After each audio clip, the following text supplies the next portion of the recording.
हमने शहर को दी एक नई पहचान, हम हैं सिंघानिया बिल्डकॉन।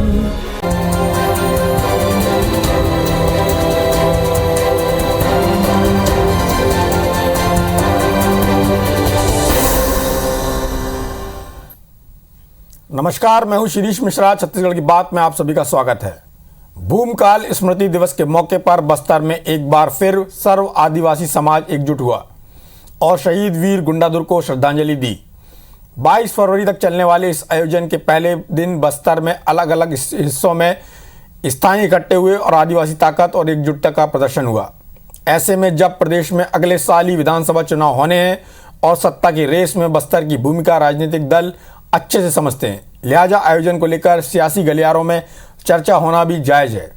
हालांकि सर्व आदिवासी समाज अब तक खुले तौर पर किसी सियासी दल के सपोर्ट में खड़ा हुआ नहीं दिखाई देता, लेकिन वीर शहीद गुंडाधुर की याद में आदिवासियों की बड़ी लामबंदी और नेताओं की हुंकार कई इशारे जरूर करती है।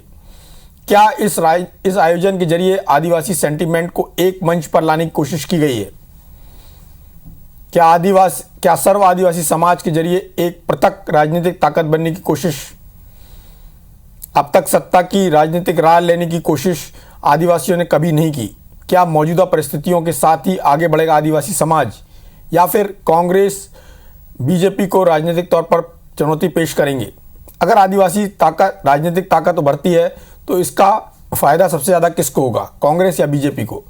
तमाम सवालों पर चर्चा करेंगे, लेकिन उससे पहले देखते हैं दिन भर की प्रतिक्रियाएं और दिन भर का जो घटनाक्रम है वो। जिस प्रकार जल जमीन जंगल की रक्षा करने के लिए सरकार के द्वारा बहुत सारी योजनाएं बनाई जाती हैं, किंतु उनका वास्तविक लाभ आदिवासियों को अभी तक ठीक से मिल नहीं पाया। आज़ादी के 75 वर्ष हो गए हैं, किंतु आज भी जल जमीन जंगल के लिए आदिवासी संघर्षरत है। 75 वर्ष की आज़ादी में भी इन शोषण से मुक्ति नहीं मिल पाया है। आज सभी सौर समाज मिलके ये भूमकाल दिवस शहीदों के नाम से मनाया जा रहा है। मूर्ति लगाना ठीक है, लेकिन आदिवासियों के जीवन में, अनुसूचित जनजाति हमारे लोग हैं, उनके जीवन में बदलाव कैसे आए, उनका विकास कैसे हो, ये महत्वपूर्ण प्रश्न है।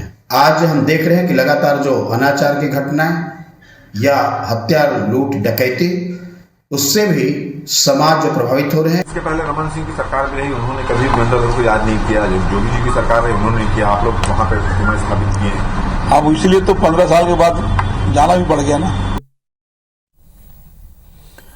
तो आपने देखा किस तरह से आदिवासी समाज एकजुट हुआ है गुंडाधुर के बहाने।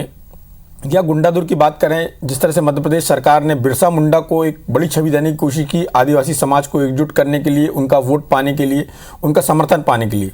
छत्तीसगढ़ में भी कुछ ऐसा होता हुआ दिखाई दे रहा है, क्योंकि छत्तीसगढ़ के पास अपने नायक हैं, इसलिए छत्तीसगढ़ को बाहर से नायकों की ज़रूरत नहीं पड़ती है। बिरसा मुंडा की बात करते हैं। बिरसा मुंडा जो नेतानार के एक परिवार से थे, राज परिवार से थे, उन्होंने जिस तरह से आदिवासियों को एकजुट किया, उनके संघर्षों के लिए उन्होंने अपना बलिदान दिया, और उनकी याद में जिस तरह से आदिवासी समाज एकजुट होता है, ये किसके लिए अच्छा है और किसके लिए ये अलार्मिंग है, सारी बातों पर चर्चा करेंगे। हमारे साथ दो खास मेहमान हैं।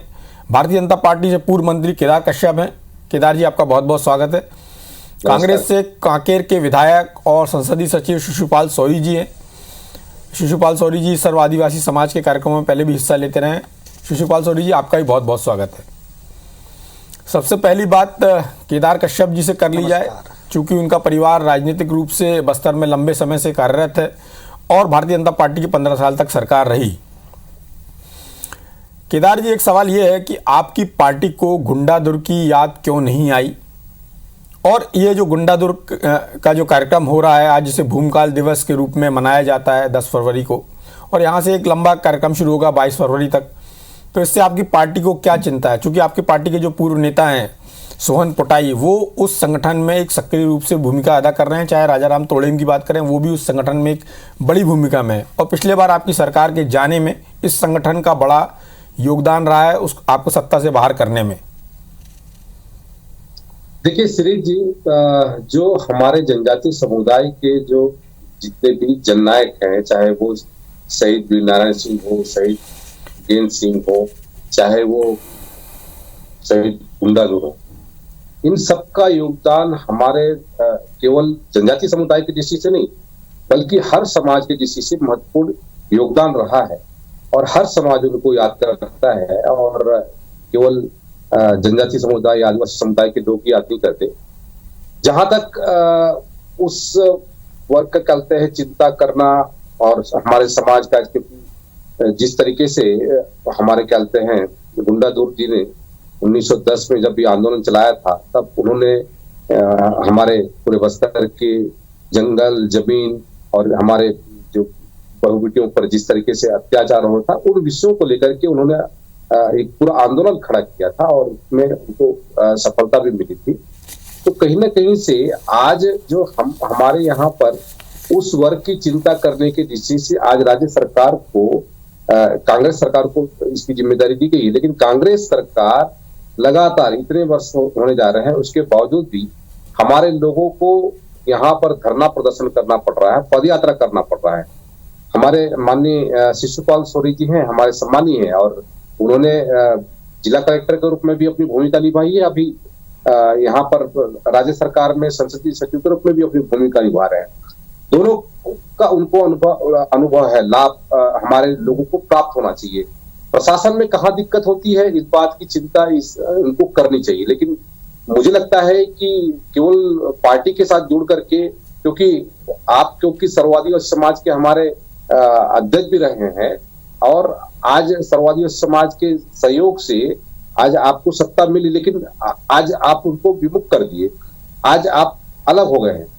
भारतीय जनता पार्टी ने जहां तक यदि हम बात करें तो गुंडा दूर जी के नाम से यहाँ पर चाहे वो कृषि महाविद्यालय की बात हो, चाहे वो हमारे कहते हैं वहां पर प्रतिमा का निर्माण की बात हो जो वेदानार में हमारी पार्टी ने किया हमारे पुलिस प्रशासन के माध्यम से 2016 में, उसके बाद से लेकर कर आज तक इस पार्टी ने यहाँ पर बस्तर के क्षेत्र के वनवासी भाइयों के लिए, हमारे जनजातीय समुदाय के लिए ऐसा कौन सा काम किया, ऐसा कौन से योगदान दिया, इस बात का जवाब इस पार्टी को देना चाहिए। इसके कारण से लगातार आज हमारे यहाँ पर बड़ी बड़ी घटनाएं हो रही है। हमारे यहाँ पर लोगों को अपने न्याय के लिए धरने पे बैठना पड़ रहा है। मानू न्यूरेटी जैसे हमारे जो निहत्थे बंधु हैं उनको अकारण मारा जा रहा है और उसके बाद भी राज्य सरकार उसको नस्ली बताने में तुली हुई थी। सिलगेर जैसी घटनाएं हो रही है, लेकिन इन सब बातों पर हमारे जो नेता हैं वो शिशुपाल सोरेन जी को उस बात का जवाब देना चाहिए, पार्टी को जवाब देना चाहिए। कहीं ना कहीं से पूरा जो सिस्टम है वो सिस्टम कोलैप्स हो चुका है और पूरा तंत्र आज ऐसे लोगों को बचाने लगे हैं जो कहते हैं माफिया राज चला रहे हैं, जो लूटपाट करने में लगे हुए हैं और उसके कारण से पूरा इस क्षेत्र का जो सौहार्द है वो खत्म होते जा रहा है। भारतीय जनता पार्टी हमेशा जनजातियों के हित में काम करती आई है और आगे भी काम करेगी। यहाँ पर चाहे मेडिकल कॉलेज की स्थापना का हो, चाहे एजुकेशन हब का निर्माण हो, चाहे नए जिलों का निर्माण हो, इन सब बातों को लेकर के भारतीय जनता पार्टी ने हमारे जनजातीय समुदाय के विकास के लिए इतने सारी योजना बनाई और उसका बेहतर तरीके से क्रियान्वयन किया। आज 3 साल होने जा रहे हैं, इस सरकार ने 3 साल में कौन सी योजना चालू की? केवल अपना नाम चिपकाने के अलावा, चाहे विश्वविद्यालय की बात हो तो स्वर्गीय महेंद्र कर्मा का नाम उन्होंने चिपका दिया, मेडिकल कॉलेज में महेंद्र कर्मा जी का नाम चिपका दिया। हम सम्मान करते हैं महेंद्र कर्मा जी का, लेकिन इस सरकार का योगदान, इस पार्टी का योगदान क्या है यहाँ के जनजातीय समुदाय के लिए? केदार जी, आपने अपनी बात कह ली और मैं शिशुपाल सोरेन जी के पास जाना चाहूंगा। शिशुपाल जी, आपने केदार जी को सुना होगा, उन्होंने आपकी सरकार पर तरह तरह की तोहमतें लगाई हैं। उनका कहना है कि काम नहीं हो रहा, जिस तरह की उन्होंने बातें की है, चाहे सिलगेर की बात की हो, चाहे जो मुठभेड़ में मारे गए ग्रामीण की बात की हो। आपकी पार्टी ने ये जो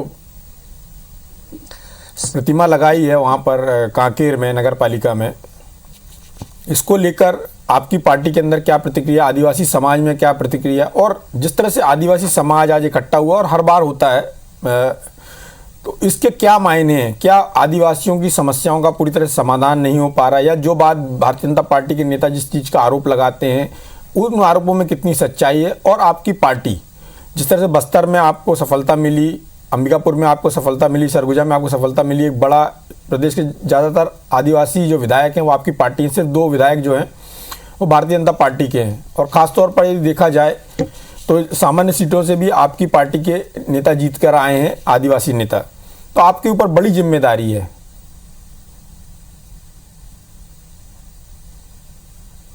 श्री जी, आपने जो बातें कही है उसके संबंध में मैं बात करूंगा, पर उन्होंने केदार जी ने कुछ बातें कही थी कि बीजेपी शासनकाल में बहुत अच्छे काम हो रहे थे और कांग्रेस शासनकाल में वो काम नहीं हो रहे हैं, तो मुझे हंसी आती है। और केदार भाई बहुत ही वरिष्ठ और समाज के बड़े ही विचारवान व्यक्ति हैं, मैं उनका आदर करता हूं, किंतु वो किस मुंह से कह रहे हैं मुझे याद नहीं आता। 2012 में जब आदिवासी समाज कांकेर रायपुर में इकट्ठे हुआ था अपने संवैधानिक अधिकारों के मांग के लिए, हम सब लोग भी थे वहां पे, इतने बर्बरता से लाठीचार्ज हुआ था और 75 हमारे शीर्ष नेता, जिसमें अरविंद नेताम सहित हमारे जो हीरा सिंह मरकाम जी थे, इसके अलावा आज के जो उपाध्यक्ष हैं विधानसभा के मनोज मंडावी जी, इनको जेल में ठूस दिया गया था। तो ये इनके तरीके हैं और वो तो एक ऐसा याद दिलाता है एक मध्यकालीन बर्बर काल को। तो वो आदिवासियों के बारे में ज्यादा बात ना करें, वही अच्छा है। और जहां तक मैं अपने योजनाओं के बारे में उन्होंने आरोप लगाया, मैं बताना चाहूंगा कि जो वनोपज थे जिन पे आधारित होते हैं हमारे बस्तर के लोग और वनांचल में रहने वाले लोग, उनके रेट उस समय क्या थे, आज क्या है। हम जैसी सरकार आई हमने देखा कि आदिवासियों के जीवन स्तर तभी सुधर सकते हैं जब इनके वनोपज के मूल्य पे बढ़ाया जाए, और न केवल बढ़ाया जाए बल्कि उनकी खरीदी की भी व्यवस्था किया जाए। तो ये आज 61 तरह के मोटे अनाज के साथ ही साथ वनोपजों की उचित मूल्य पर खरीदी हो रही है और लगभग 23 ऐसे वनोपज हैं जिनके प्रसंस्करण की इकाइयां लगाई गई है, जिससे हजारों लोगों को रोजगार मिल रहा है। इसके अलावा आदिवासियों की जमीन की बात, लोंडीगुड़ा आपके ही क्षेत्र का मामला है और वहां जो टाटा के नाम से जिन्होंने जमीन अधिग्रहित की थी 4200 एकड़ जमीन, और उन्होंने एक लैंड पूल में डाल दिया था, वो जमीन उन आदिवासी भाइयों को वापस कराई गई। और ये जो हाट बाजार क्लिनिक योजना के माध्यम से उन क्षेत्रों में ये जो स्वास्थ्य की बड़ी समस्या है, कुपोषण की बड़ी समस्या है, कुपोषण के लिए एक नए मुहिम चलाए गए और उसी का कारण है कि आज सुपोषण में लगभग जो 28% हुआ करता था, जो 2.5% के लगभग आ गया है। और आगे चल के शिक्षा के क्षेत्र में जो इंग्लिश मीडियम स्कूल जो शुरू किया गया है हमारी सरकार ने, भूपेश बघेल सरकार ने, तो ये लगभग 185 ब्लॉक है, उसमें 85 ब्लॉक हमारे अधिसूचित क्षेत्रों के हैं। इसमें सर्वाधिक लाभ हमारे आदिवासी को बच्चे को मिलेगा। तो ये एक बड़ी भारी एक चेंज देखने को मिलेगा। और जो इनके कार्यकाल में जो प्रकरण फर्जी तौर पे नक्सली मान के हमारे निर्दोष आदिवासी भाइयों को जेल में ठूस दिया गया था, ऐसे 718 प्रकरणों की वापसी कराई गई है। और जो प्रकरण लंबित थे केस न्यायालयों में, लगभग 123 प्रकरण में उसकी अच्छी पैरवी करके वो दोष मुक्त हो गए हैं। अभी उन्होंने एक कहा कि नेता नार से ये जो गुंडाधुर जी की अपनी कर्मस्थली है, जहां उसका जन्म हुआ, वहां से उन्होंने एक लाके और जगदलपुर में मूर्ति की स्थापना की। तो ये मूर्ति की स्थापना कर देने से नहीं होता, मूर्ति की स्थापना तो कल ही हमने कांकेर में भी किया है, भूपेश बघेल जी उसमें वर्चुअली जुड़े हुए थे। इससे पहले कोंडा गांव में भी एक भव्य रूप से एक मूर्ति की स्थापना हुई है, उनके साथियों की मूर्ति की स्थापना हुई है। तो ये तो प्रतीक है हमारे आदिवासी सम्मान के, हमारे आदिवासी गौरव के। और इसमें हम जितना हम उनसे प्रेरणा ले सके, वो उतना ही हमारे लिए अच्छा होगा। और चलिए हमारी शिशुपाल जी, हमारी चर्चा जारी रहेगी, लेकिन वक्त अभी एक ब्रेक का है। इसके पहले कि मैं अपनी बात को आगे बढ़ाऊं, ये बताना बहुत ज़रूरी है कि समय की थोड़ी सी कमी है। शिशुपाल सोरी जी, हम यहाँ पर जिस चर्चा के लिए हैं वो चर्चा इस बात पर है जो आपकी सरकार ने किया वो भी पब्लिक डोमेन में है, जो भारतीय जनता पार्टी का आरोप है वो भी पब्लिक डोमेन में है, भारतीय जनता पार्टी की सरकार ने क्या किया वो भी सबको मालूम है।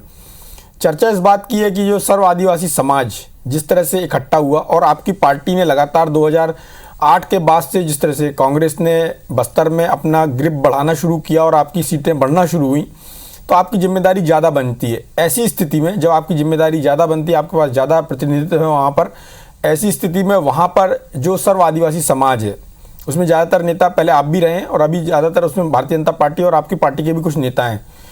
तो क्या ये एक ऐसा मंच बनने जा रहा है जो आदिवासियों की समस्याएं चूंकि लगातार बढ़ती कम नहीं होती हैं, उनमें कुछ ना कुछ नए आयाम जुड़ते रहते हैं, जैसे अभी अंतागढ़ को जिला बनाने की मांग और कुछ हिस्सों को नारायणपुर में से जोड़कर कांकेर में जोड़ने की मांग इस तरह की चलती रहती है, और साथ में भी कैंप का भी बड़ा इशू है। तो क्या ऐसे मुद्दे हैं जो सर्व आदिवासी समाज को अलग से सोचने या अलग संगठित होने का मौका दे रहे हैं, और ये आपके लिए और भारतीय जनता पार्टी दोनों के लिए कोई अलार्मिंग सिचुएशन है या अलार्मिंग सिचुएशन की ओर बढ़ रहे हैं आप? सिरीज जी, जो आदिवासियों के जो समस्याएं हैं समय समय पे बदलती रहती हैं, नए नए समस्याएं आते रहते हैं, उस हिसाब से आदिवासी समाज अपने मांगों को रखता है, चाहे पार्टी कोई भी हो, सत्ता में चाहे कोई भी बैठा हो। दूसरा, आदिवासी समाज जितना सरल है, जितना सहज है, उतना ही जब कभी क्रांति पे आ जाता है, क्योंकि आदिवासियों में स्वाभिमान से बड़ा और कोई चीज नहीं है, उनके जल जमीन से बड़ा कोई चीज नहीं है। जब इसमें आ जाती है तो करते हैं। दूसरा, जब भी अलग अलग तरह की समस्याएं आती है तो अपनी बात को उचित फोरम में रखते हैं। ये हर नागरिकों का अधिकार है, आदिवासियों को भी अधिकार है।